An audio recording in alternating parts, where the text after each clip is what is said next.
दोस्तों आज की इस क्लास में मैं मिल्टन की पोएम ऑन शेक्सपियर आपको पढ़ाने वाला हूँ।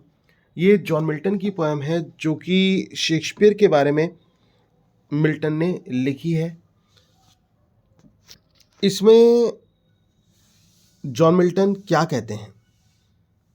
जॉन मिल्टन ये कहते हैं, what needs my Shakespeare for his honoured bones the labour of an age in piled stones or that his hallowed relics should be hid under a star pointed pyramid। सबसे पहले तो आप ये समझिए कि ये जो पोएम है ये किस बारे में है। दोस्तों ये पोएम शेक्सपियर की एप्रिसिएशन के बारे में है, और अगर जो हम इसके हिस्टोरिकल बैकग्राउंड की तरफ चलें तो आपने देखा होगा शेक्सपियर के एपिटैफ के बारे में। एपिटैफ आप जानते हैं कि जो कब्र पर अंकित शब्द होते हैं उनको एपिटैफ कहा जाता है। शेक्सपियर के एपिटैफ पर शेक्सपियर ने खुद ने ये बात अंकित करवाई थी। अपने मरने से पहले उनकी एक इच्छा थी कि उन पर कब्र पर यह लिखा जाए कि कोई भी उनकी कब्र के साथ छेड़खानी ना करे। अगर कोई ऐसा करता है तो उसका अभिशाप उसको प्राप्त होगा, और अगर कोई व्यक्ति उनकी कब्र से कोई छेड़खानी नहीं करता तो वो व्यक्ति ब्लेस होगा, उसके सभी काम अच्छे होंगे। तो ऐसा एक कर्ज और ब्लेसिंग वाला एपिटैफ शेक्सपियर ने अपनी कब्र को दिया था। क्यों दिया था? इसका कारण ये था क्योंकि शेक्सपियर ये चाहते थे कि उनके मरने के बाद में उनकी जो जगह है मरने वाली उसको दोबारा से यूज ना किया जाए, उसका यूटिलाइजेशन दोबारा से किसी दूसरे की कब्र के रूप में ना किया जाए। क्योंकि उस समय क्या था, जगह की शॉर्टेज होने के कारण कि जब कुछ समय बीत जाता था तो उसी कब्र को खोदकर उनकी अस्थियों को फेंक दिया जाता था और वहां पर दूसरी जो डेड बॉडी थी उनको दफना दिया जाता था। तो इस बात से शेक्सपियर बहुत चिंतित हुआ करते थे। अब यहां पर मिल्टन इस चीज को कंक्लूड करते हुए कहते हैं, क्या कहते हैं, what needest my Shakespeare for his honoured bones the labour of an age in piled stones. मेरी शेक्सपियर, तुम्हें किसी कब्र की आवश्यकता क्यों हो सकती है? तुम्हारे सम्मान के लिए किसी कब्र की आवश्यकता नहीं हो सकती कि किसी पत्थरों को लगाकर एक पिरामिड के रूप दे दिया जाए, एक कब्र का रूप दे दिया जाए, एक टॉम का रूप दे दिया जाए। नहीं, तुम्हें उसकी चीज की आवश्यकता नहीं है। Of that is hallowed relic should be hid under a star pointed pyramid.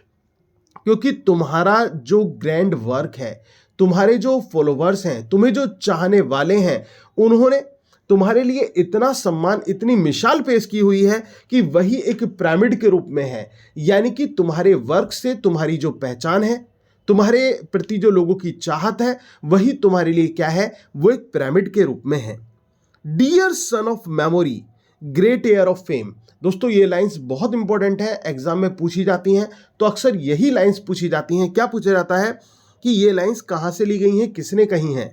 Dear son of memory, great heir of fame. Dear son of memory, यहां पर अपोलो का भी रेफरेंस हमें देखने को मिलता है। उनको यहां पर शेक्सपियर को मिल्टन ने क्या कहकर पुकारा है? Dear son of memory.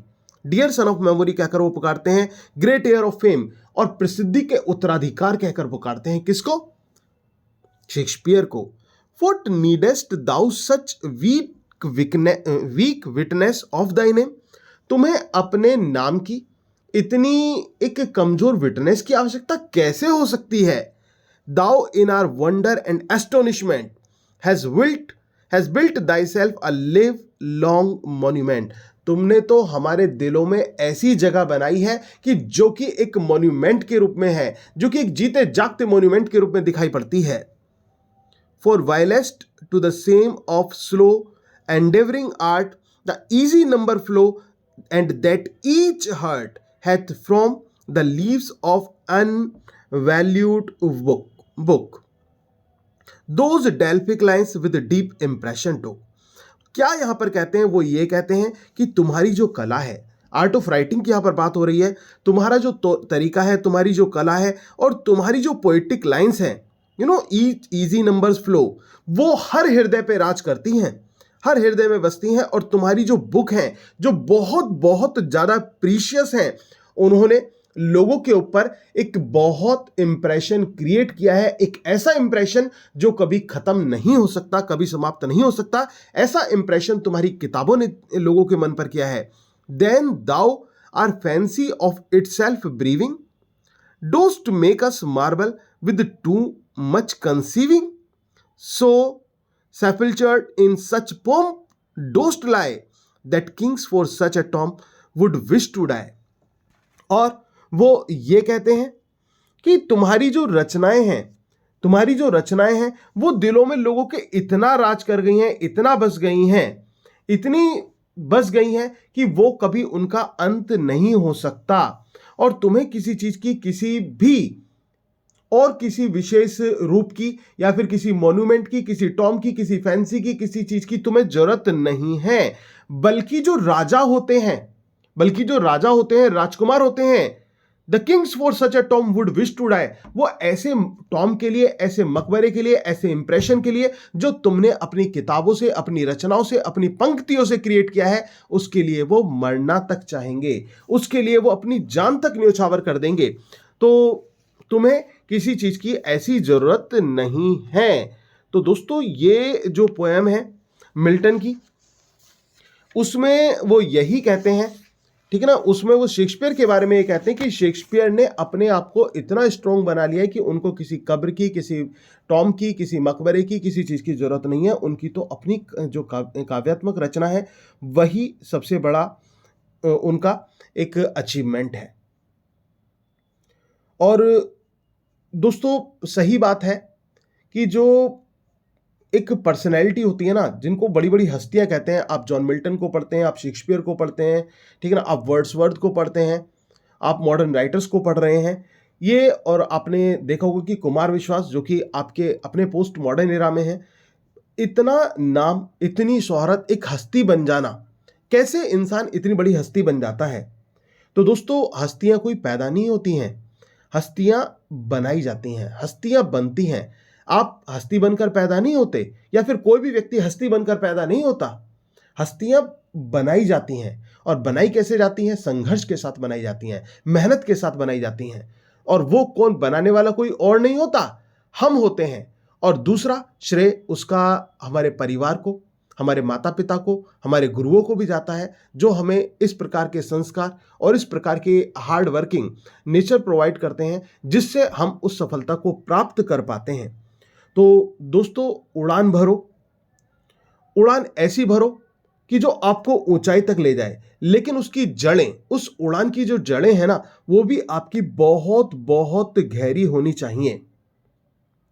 और दोस्तों, मैं आपसे एक बात और कहूंगा, कुछ लोग क्या होते हैं, भेड़ चाल में चल जाते हैं। भेड़ चाल में क्या भाई, जैसी गंगा बह रही है वैसे वो चलने लगते हैं। भाई, पहले आप खुद विश्लेषण करो कि आपको करना क्या है। आपने अगर जो पोएम पढ़ी हो, रोड नॉट टेकन, उस पोएम को ना पढ़ी हो तो उसको जरूर पढ़ें, तब आपको समझ में आएगा। तो आप अपनी जगह को, अपने गोल को खुद डिसाइड करें, भीड़ भाड़ के पीछे मत भागें। आपको कहां चलना है वो डिसाइड करें कि भीड़ आपके पीछे चले, ऐसा बनने की कोशिश करें। तो ऐसा आपको बनना है। और बात मैं यही कहूंगा कि अगर जो आप डरते हैं किसी लक्ष्य को लेकर, किसी टारगेट को लेकर, तो कोई लक्ष्य बड़ा नहीं होता, और जीतता वही है जो लक्ष्य से घबराता नहीं है, डरता नहीं है, और अपने मुकद्दर का सिकंदर कहलाता है। तो दोस्तों, मेहनत करते रहिए और मुकद्दर के सिकंदर बनिए, और अपने सपने को पूरा जरूर कीजिए। आज के लिए इतना ही। Thank you very much.